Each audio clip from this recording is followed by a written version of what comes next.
Good morning, my name is Gina Aguirre Adams, and I'm the President CEO of the Brazoria County Hispanic Chamber of Commerce. Today we're starting our series, Coffee with the Chamber. What we're going to be doing is interviewing community leaders every month, just to get to know them and talk to them and find out what's going on in their field. Today we have the Freeport Economic Development Director, Robert Johnson, today with us. Good morning. Thank you for coming. Yes. And we also have the Executive Assistant, which is Kaytee Ellis. I want to thank you guys for coming. Thank you. It's good to be here. Good. So, Robert, tell us a little bit about where you're from. I know you're new here, but we want to know a little bit about you. Okay, I am new here. I've been to Freeport many times because I worked with the Main Street program in Austin, so I took a lot of visits. But I'll get to that in a moment. I'm originally from Minneapolis, Minnesota. After high school, I graduated and I joined the United States Air Force.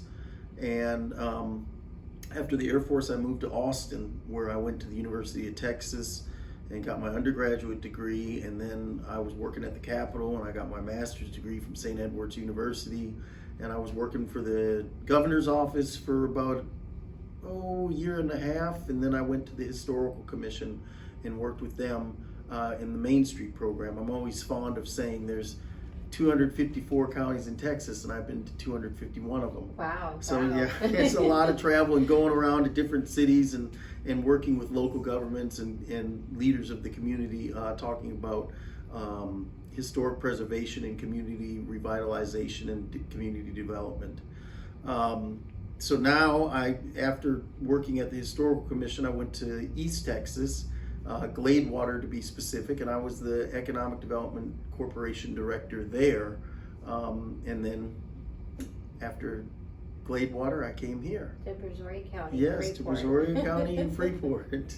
Well, that's great. I know Kaytee has done a wonderful job before you got here. She's been out visiting with businesses and doing a lot of things, so She's been invaluable. Absolutely. that's great. So, I mean, have you been able to visit around with any of the businesses? I mean, what are your plans here for Freeport? Well, my plans, I've gone to a few businesses. Right now it's just getting the lay of the land, and both from internally and externally. But yes, business recruitment and retention is very, very important. Along with that, the opportunities that I see in Freeport are its historic downtown that is uncapitalized upon, if that's a word, uncapitalized, not capitalized. How about that? So with you've got wonderful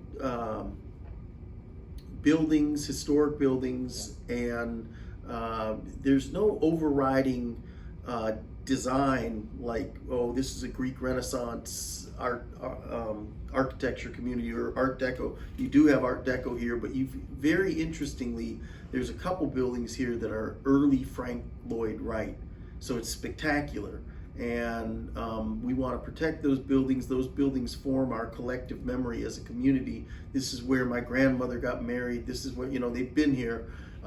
Your historic downtown is your center of your community, and so we want to really revitalize the downtown and capitalize upon the opportunity there. And then I'd be remiss if I didn't mention the waterfront. That's exactly right. Yeah, the EDC owns 8.8 acres of the waterfront, and we're looking to develop that and develop the whole area, bring in restaurants, entertainment, things like that, to try and bring some new life to Freeport. That's great. Do you agree, Kaytee? I agree. Kaytee, did you want to add on to that, or talk a little bit about the businesses that you've been visiting with? I have been with just about every one of our 200 businesses here in Freeport. My main focus is our business improvement grants to help beautify the city. That's great. Yeah. That's great.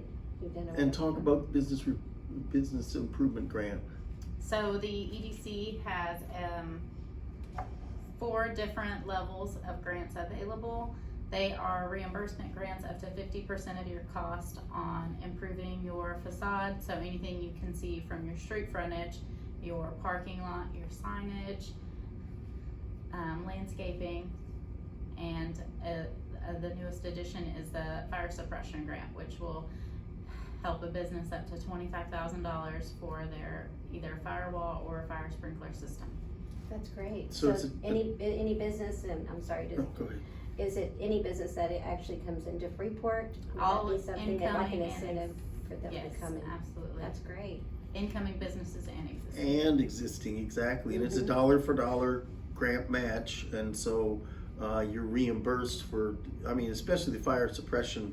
That's Again, a lot of those are very expensive, and a lot of, speaking about historic, a lot of historic buildings are in need of that. They didn't have that installed back in the 30s when they were built. Mm-hmm. So it's a great program, and I think that both existing and new business owners can capitalize upon it. That's great. Mhm. Well, I mean, thank you for coming out, taking your time, just talking to us and giving us a little bit of background about you. And I know everybody's wondering who's our new EDC director, so, but I want to thank you for spending some time with us, both of you, and giving us some information for the community. And we are very excited to work with the Brazoria County Hispanic Chamber of Commerce. Very excited. So this is a great opportunity, and we appreciate you calling upon us this morning and the partnership. Thank you so much.